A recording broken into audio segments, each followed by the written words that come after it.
Kenna T. If you guys are not ready to subscribe to this channel, go ahead and do so right now.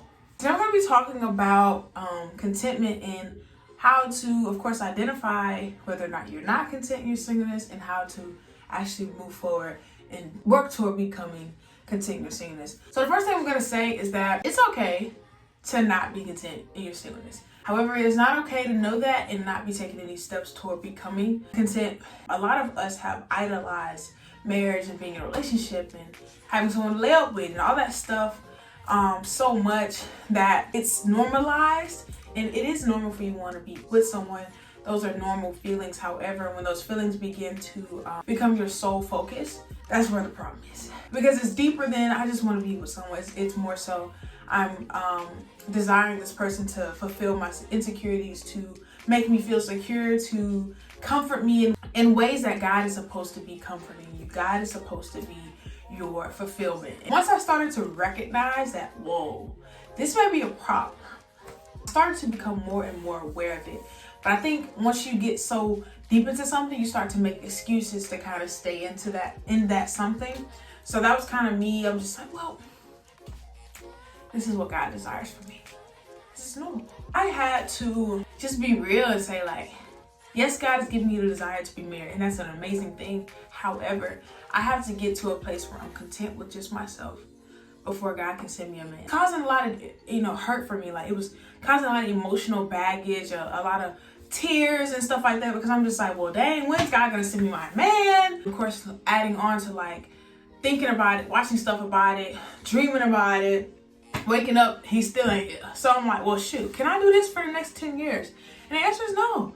If you wait improperly, the wait will become so bad. It will become like torture. And I don't believe that all waiting periods are supposed to be like that the entire time.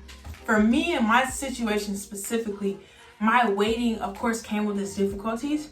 However, the way I felt like I was beginning to wait was making it harder than it had to be, That's why I was just like, dang, like, God, help me to become content in just you. Help me to really just literally love being by myself that bad that I begin to forget about whoever it is that you're going to send me.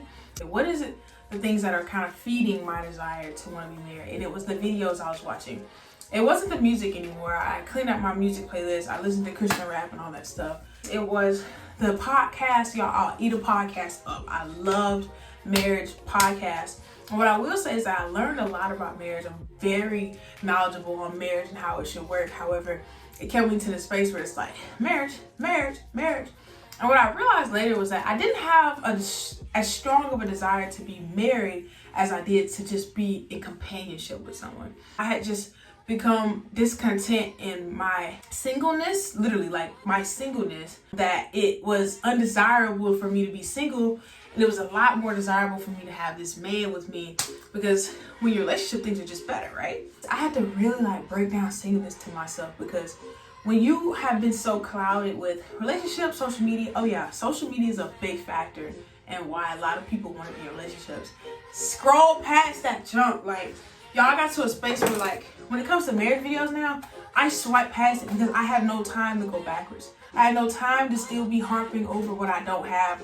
I had no time. If I'm not married today, God didn't want me to be married. And what I had to do was stop feeding it. I had to stop feeding my idolatry. Like, don't lie to yourself. I had to tell myself, like, dang, I'm really not content with being by myself. And I'm so not content with just me and God. I had to work along with God my way up to that. And I had to give myself grace. Like, okay, I'm still not content.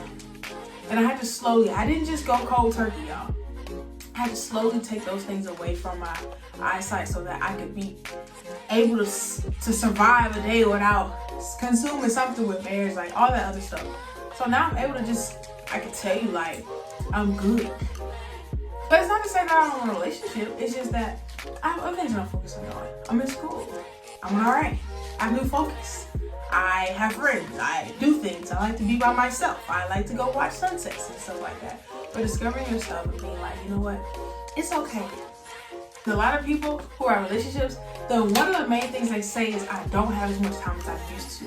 I wish I prioritized my time, my singleness, before I got married. Kid you not, that's all they say, y'all. yeah, about a year and a half ago, I decided to become intentionally single. What that basically means is that not because I am not able to, but I'm intentionally rejecting, not noticing, or entertaining anything regarding the relationship with a male counterpart until God reveals to me who my husband is, till my husband comes. It's helped me decenter my focus off of the dating aspect of who's the man, who's this, you know what I mean? And I got to the point where I'm like, okay, well, if God's gonna send me a man, he'll send me a man. So I recommend you guys going on that journey. I think it's really helpful, especially if you come out of this space where you're always talking to somebody. I say it's like clockwork. If one dude drop, you got the other one. Cut off all ties with men, sexual ties, emotional ties, just texting ties. It is okay to be the only single person in the friend group. It's okay for everybody to be on a date with their relationship people and their boyfriends and stuff like that. Be content in you, because one of the worst things you can do is compare yourself, and then you get so focused on like, dang, like they have a relationship, they got a relationship, she got a boyfriend, she didn't even have to wait that long, she got a nice boyfriend, but here I am still single. But remember that where God has you is so intentional. Please ask me any questions. Pretty much a professional when it comes to being single. If you guys enjoyed this video, please give it a thumbs up.